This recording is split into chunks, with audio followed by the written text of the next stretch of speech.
When Scrooge awoke, it was so dark that looking out of bed, he could scarcely distinguish the transparent window from the opaque walls of his chamber.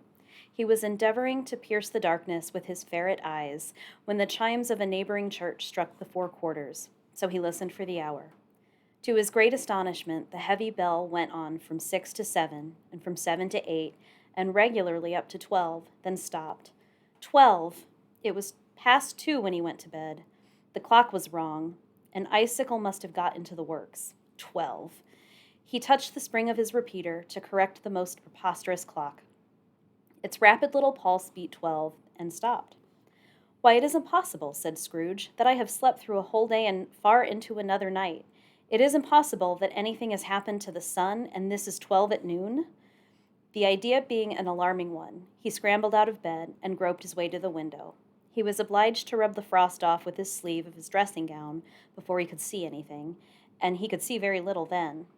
All he could make out was that it was still very foggy and extremely cold, and that there was no noise of people running to and fro and making a great stir, as there unquestionably would have been if night had beaten off bright day and taken possession of the world. This was a great relief, because 3 days after sight of this first of exchange pay, to Mr. Ebenezer Scrooge or his order, and so forth, would have been a mere United States security if there were no days to count by. Scrooge went to bed again and thought, and thought, and thought it over and over and over, and could make nothing of it. The more he thought, the more perplexed he was, and the more he endeavored not to think, the more he thought. Marley's ghost bothered him exceedingly. Every time he resolved within himself, after mature inquiry, that it was all a dream, his mind flew back again, like a strong spring released, to its first position, and presented the same problem to be worked out all through. Was it a dream or not? Scrooge lay in this state until the chime had gone 3 quarters more, when he remembered, on a sudden, that the ghost had warned him of a visitation when the bell tolled 1. He resolved to lay awake until the hour was past, and considering that he could no more go to sleep than go to heaven, this was perhaps the wisest resolution in his power. The quarter was so long that he was more than once convinced he must have sunk into a doze unconsciously and missed the clock. At length it broke upon his listening ear. "Ding dong! A quarter past," said Scrooge, counting. "Ding dong! Half past," said Scrooge. "Ding dong! A quarter to it," said Scrooge. "Ding dong! The hour itself," said Scrooge, triumphantly, "and nothing else." He spoke before the hour bell sounded, which it now did with a deep, dull, hollow, melancholy 1. Night flashed up in the room upon the instant, and the curtains of his bed were drawn. The curtains of his bed were drawn aside, I tell you, by a hand, not the curtains at his feet, nor the curtains at his back, but those to which his face was addressed. The curtains of his bed were drawn aside, and Scrooge, starting up into a half-recumbent attitude, found himself face to face with an unearthly visitor who drew them. As close to it as I am to you now, and I am standing and the spirit at your elbow. It was a strange figure, like a child, yet not so like a child as like an old man, viewed through some supernatural medium, which gave him the appearance of having receded from view and being diminished to a child's proportions. Its hair, which hung about its neck and down its back, was white as if with age, and yet the face had not a wrinkle in it, and the tenderest bloom was on the skin. The arms were very long and muscular, the hands the same, as if its hold were of uncommon strength. Its legs and feet, most delicately formed, were, like those upper members, bare. It wore a tunic of the purest white, and round its waist was bound a lustrous belt, the sheen of which was beautiful. It held a branch of fresh green holly in its hand, and, in singular contradiction of that wintry emblem, had its dress trimmed with summer flowers. But the strangest thing about it was that from the crown of its head there sprung a bright, clear jet of light, by which all this was visible, and which was doubtless the occasion of its using, in its duller moments, a great extinguisher for a cap, which it now held under its arm.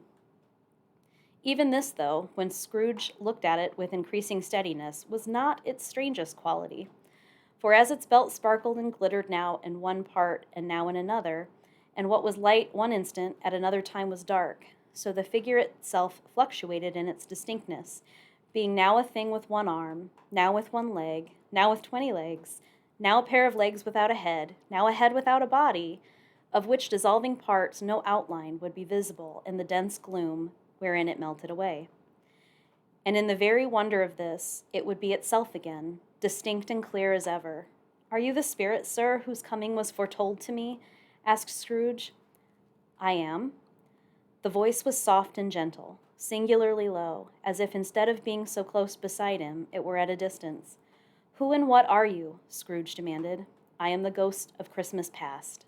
"Long past?" inquired Scrooge, observant of its dwarfish stature. "No, your past." Perhaps Scrooge could not have told anybody why, if anybody could have asked him, but he had a special desire to see the spirit in his cap, and begged him to be covered. "What?" exclaimed the ghost. "Would you so soon put out with your worldly hands the light I give? Is it not enough that you are one of those whose passions made this cap, and forced me through whole trains of years to wear it low upon my brow?" Scrooge reverently disclaimed all intention to offend, or any knowledge of having wilfully bonneted the spirit at any period of his life. He then made bold to inquire what business brought him there. "Your welfare," said the ghost. Scrooge expressed himself much obliged, but could not help thinking that a night of unbroken rest would have been more conducive to that end. The spirit must have heard him thinking, for it said immediately, "Your reclamation, then, take heed." It put out its strong hand as it spoke, and clasped him gently by the arm. "Rise, and walk with me." It would have been in vain for Scrooge to plead that the weather and the hour were not adapted to pedestrian purposes, that the bed was warm, the thermometer a long way below freezing, that he was clad but lightly in his slippers, dressing gown, and nightcap, and that he had a cold upon him at the time. The grasp, though gentle as a woman's hand, was not to be resisted. He rose, but finding that the spirit made towards the window, clasped his robe in supplication. "I am immortal," Scrooge remonstrated, "and liable to fall." "Bear but a touch of my hand there," said the spirit, laying it upon his heart, "and you shall be upheld in more than this." As the words were spoken, they passed through the wall, and stood upon an open country road, with fields on either end. The city had entirely vanished. Not a vestige of it was to be seen. The darkness and the mist had vanished with it, for it was a clear, cold winter day, and snow upon the ground. "Good heaven!" said Scrooge, clasping his hands together as he looked about him. "I was bred in this place. I was a boy here." The spirit gazed upon him mildly. Its gentle touch, though it had been light and instantaneous, appeared still present to the old man's sense of feeling. He was conscious of 1,000 odors floating through the air, each one connected with 1,000 thoughts and hopes and joys and cares long, long forgotten. "Your lip is trembling," said the ghost. "And what is that upon your cheek?" Scrooge muttered, with an unusual catching in his voice, that it was a pimple, and begged the ghost to lead him where he would. "You recollect the way?" inquired the spirit. "Remember it!" cried Scrooge with fervor. "I could walk it blindfold." "Strange to have forgotten it for so many years," observed the ghost. "Let us go on." They walked along the road, Scrooge recognizing every gate and post and tree, until a little market town appeared in the distance, with its bridge, its church, and winding river. Some shaggy ponies now were seen trotting towards them with boys upon their backs, who called to other boys in country gigs and carts, driven by farmers. All these boys were in great spirits, and shouted to each other, until the broad fields were so full of merry music that the crisp air laughed to hear it. "These are but shadows of the things that have been," said the ghost. "They have no consciousness of us." The jocund travelers came on, and as they came, Scrooge knew and named them every one. Why, he was rejoiced beyond all bounds to see them. Why did his cold eye glisten, and his heart leap up as they went past? Why was he filled with gladness when he heard them give each other Merry Christmas as they parted at crossroads and byways for their several homes? What was Merry Christmas to Scrooge? Out upon Merry Christmas! What good had it ever done him? "The school is not quite deserted," said the ghost. "A solitary child, neglected by his friends, is left there still."